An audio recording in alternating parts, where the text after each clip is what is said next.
For 37 hours in the summer of 2023, NASA genuinely didn't know if it would ever hear from Voyager 2 again.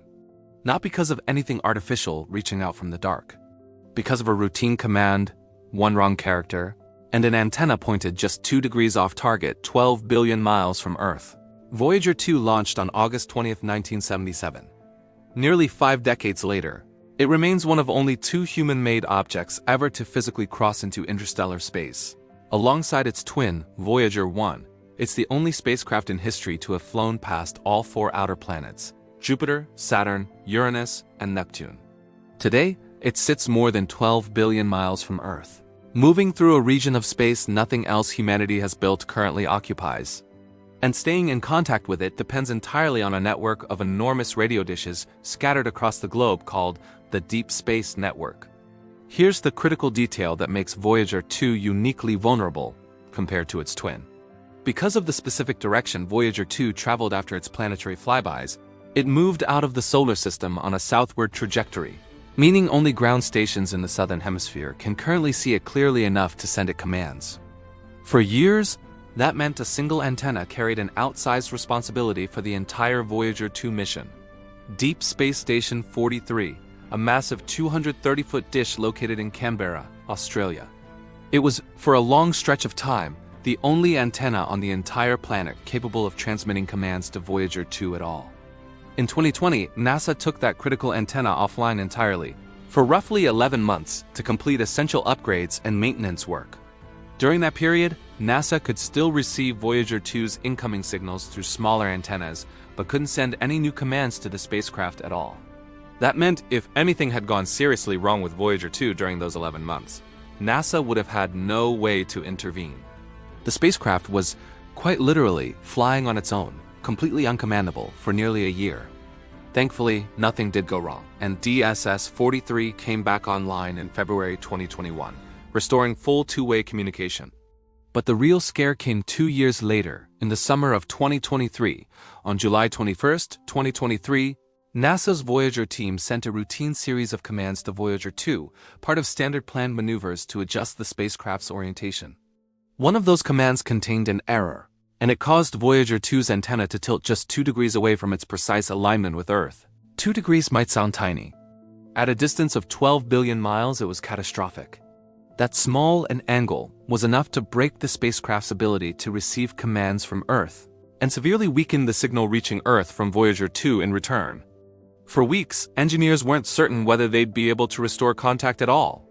Voyager 2's own onboard system includes an autonomous safety feature specifically designed for exactly this kind of situation. If the spacecraft doesn't detect a command from Earth for a certain extended period, it's programmed to automatically reset its orientation and search for Earth again on its own. That backup system was built into Voyager 2 decades earlier, specifically to survive an event like this one, and it was scheduled to trigger automatically in October 2023, roughly 3 months after the misalignment happened. But NASA didn't want to simply wait passively for months, hoping the automatic reset would eventually work as designed. Engineers decided to attempt something far more immediate and, in the words of the mission team at the time, dramatic, sending an unusually powerful command directly toward Voyager 2's last known position, hoping it might still be strong enough to be picked up despite the misalignment. NASA's Voyager team referred to this method informally as the interstellar shout, an unusually high-powered signal sent from the Deep Space Network specifically to try cutting through the noise of a badly misaligned communication link. On August 4, 2023, roughly 2 weeks after the original error, NASA sent that shout. Given the roughly 18.5-hour one-way communication delay at Voyager 2's distance, engineers then had to wait approximately 37 hours total for any possible response to make the full round trip back to Earth. It worked. Voyager 2 picked up the signal, correctly reoriented its antenna, and resumed normal communication with Earth, restoring the link roughly 2 months earlier than the spacecraft's built-in automatic reset would have kicked in on its own. That's the real drama behind Voyager 2's communication history. Not an unknown intelligence reaching out from the void, but the very real, very tense possibility that a single routine command error could have permanently ended contact with one of humanity's most valuable scientific instruments, and the resourceful engineering response that prevented exactly that outcome. It's worth understanding what Voyager 2 has actually spent its remaining years doing, because its scientific value only grows the longer it survives. On November 5, 2018, Voyager 2 crossed the Heliopause, the boundary marking the true edge of the Sun's influence and the beginning of interstellar space, becoming only the second human-made object in history to do so. After Voyager 1 crossed the same general boundary 6 years earlier from a different direction. Unlike its twin by that point, Voyager 2 still carried a fully functioning plasma science instrument, capable of directly measuring the density, temperature, and flow of charged particles surrounding it. That instrument recorded the exact moment the steady flow of solar wind particles around the spacecraft simply stopped. Direct physical proof that Voyager 2 had genuinely crossed out of the Sun's protective bubble. What it found on the other side wasn't the simple, calm, mostly empty region scientists had generally expected.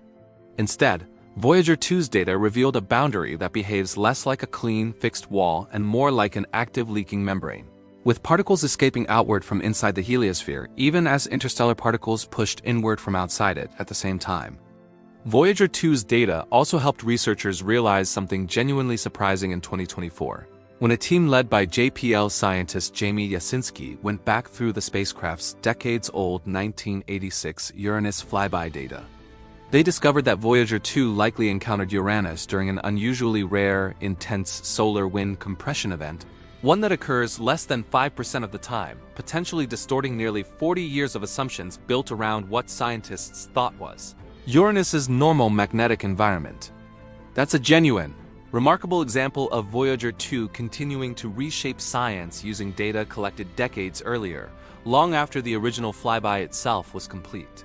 Now in 2026, Voyager 2 faces a different kind of threat entirely, not a communication error, but a slow, permanent, unavoidable decline in available power.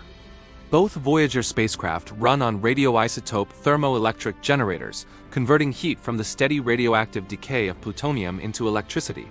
That decay never stops, and it never reverses. Each spacecraft loses a small amount of usable power permanently every single year, with absolutely no way to recharge or replace that dwindling supply. To manage that shrinking power budget, NASA has spent years carefully shutting down Voyager 2's instruments one at a time in a specific planned order, keeping the most scientifically valuable ones running for as long as possible.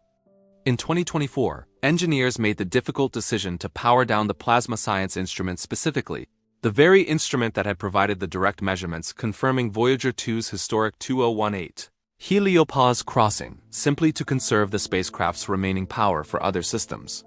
In 2026, NASA attempted something genuinely unprecedented on Voyager 2, a coordinated, all-at-once power reconfiguration, informally nicknamed the Big Bang by the engineering team.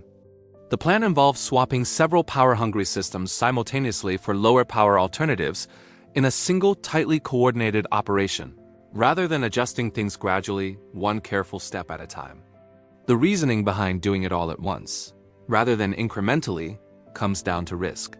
During any staged reconfiguration, the spacecraft passes through unstable in-between states, moments that could accidentally trigger Voyager 2's automatic fault protection system, a safety mechanism that would begin shutting down components on its own if it detects power demand, exceeding what the aging generators can currently supply.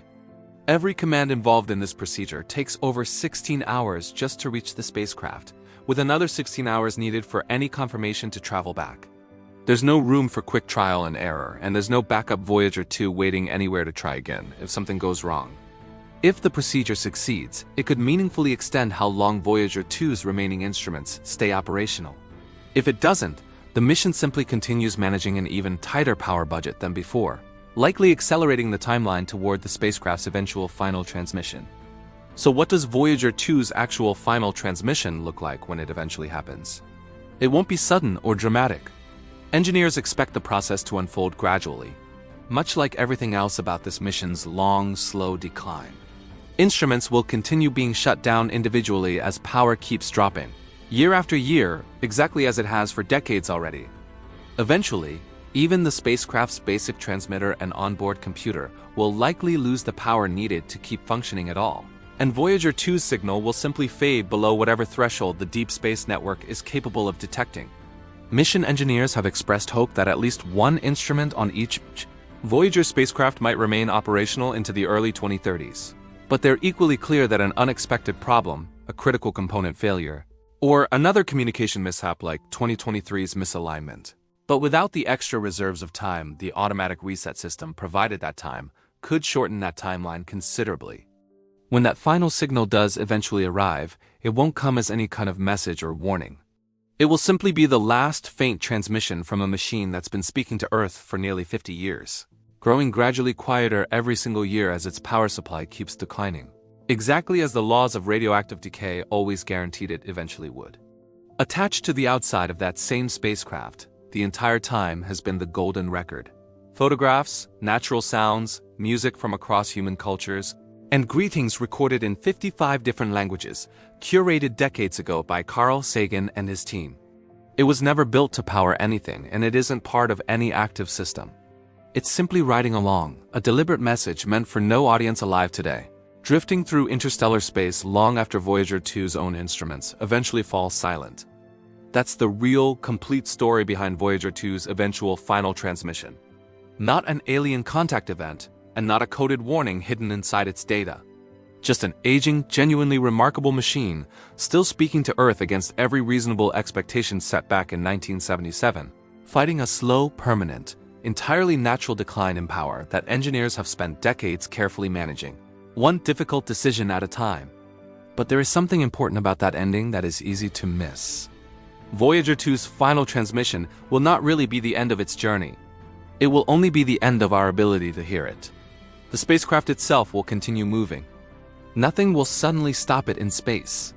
There is no break waiting at the edge of the solar system, and there is no invisible boundary that will bring it to a halt. Voyager 2 will continue following its trajectory through interstellar space, carrying the physical remains of a mission that began when the world looked very different from the one we live in today. That distinction matters because Voyager was never designed to return to Earth. From the moment it left our planet, its journey was essentially one way. Every kilometer it has traveled has taken it farther from the world that built it. And every future kilometer will take it deeper into a region no human spacecraft has ever explored directly for anything close to this length of time. Even after the spacecraft stops transmitting, its journey will continue for millions and eventually billions of years. The golden record makes that idea especially powerful. The record was designed as a kind of time capsule. It contains sounds of Earth, images showing human life and our planet, music from different cultures, spoken greetings, and scientific information intended to communicate something about where the spacecraft came from. It was never guaranteed that anyone would find it.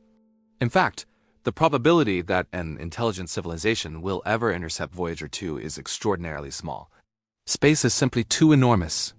The spacecraft is tiny compared with the distances between stars, and its path isn't aimed at a specific star system where someone is waiting for it. The record wasn't really about expecting an audience. It was about leaving something behind. That's part of what makes Voyager so unusual compared with almost every other scientific mission ever launched. Most spacecraft are built around a specific scientific objective. They orbit a planet, land on a moon, observe a star, collect samples, or transmit measurements for a limited period. Voyager does all of that history, but it also became something symbolic. It carries evidence that a technological civilization existed at a particular moment in Earth's history. The machine itself is already older than many of the people operating it today. Some of the engineers working on Voyager were not even alive when it launched. Others were children when the spacecraft passed Jupiter and Saturn. Entire generations have grown up while Voyager was traveling outward. When it launched in 1977, the personal computer revolution was still in its infancy. The internet as we know it did not exist. Mobile phones were not part of everyday life. Digital photography was decades away from becoming normal. Yet the same spacecraft designed during that era is still communicating with Earth. That doesn't mean its technology is somehow immune to age. Quite the opposite. Voyager survives because engineers have repeatedly adapted to its limitations. And every communication session requires enormous precision because the spacecraft is so distant that its signal arrives at Earth incredibly weak. The data already collected by Voyager will continue being analyzed long after the spacecraft becomes silent.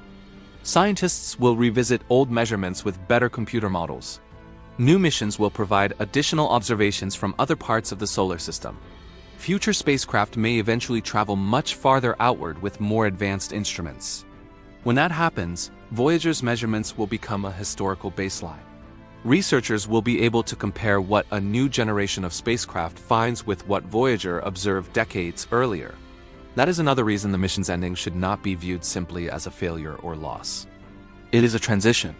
The era of direct Voyager measurements will eventually end, but the scientific record will remain.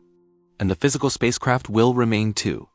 And after that final signal disappears, Voyager 2 will still be moving. Silent, invisible, and carrying its small golden record into the darkness.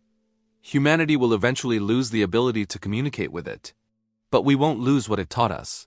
The planets it visited. The moons it revealed. The magnetic fields it measured. The plasma it detected. The boundaries it crossed. And the questions it created will remain part of science long after the spacecraft itself becomes unreachable. That is the real ending of Voyager 2, not a machine disappearing. A conversation ending. And for nearly 50 years, that conversation has been one of the most extraordinary things humanity has ever managed to have with the universe. If you want to keep following Voyager 2's story as it continues, including whether the 2026 power reconfiguration succeeds, subscribe and turn on notifications. The real story out there is remarkable enough, without anyone needing to invent anything extra.